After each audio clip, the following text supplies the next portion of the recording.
Juragan kaya, ini sosok Mariana yang dinikahi Kevin pemuda 16 tahun.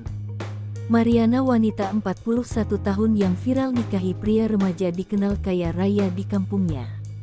Diberitakan sebelumnya, Mariana viral setelah menikah dengan remaja pria berusia 16 tahun bernama Muhammad Kelvin Tai alias Kevin. Pernikahan yang digelar di Bekut, Tebas, Kabupaten Sambas, Kalimantan Barat. Meski pernikahan itu berbeda usia 25 tahun, namun Mariana sudah mendapat restu dari Lisa, ibu kandung Kevin. Mariana sangat dipuji dan dibela oleh ibu mertuanya. Ya, ibunda Kevin, Lisa hingga saat ini gencar membela Mariana. Sadar pernikahan putranya disorot satu Indonesia, Lisa pun pasang badan membela Mariana yang ramai hujatan. Hal itu lantaran Mariana dianggap menyalahi aturan dengan menikahi anak di bawah umur.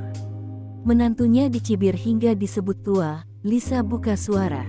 Pun dengan Mariana yang percaya diri mengakui dirinya masih muda kendati sudah di usia kepala 4. Tak hanya itu, Lisa pun menjawab komentar nyinyir dari netizen yang menghina dirinya dan Mariana.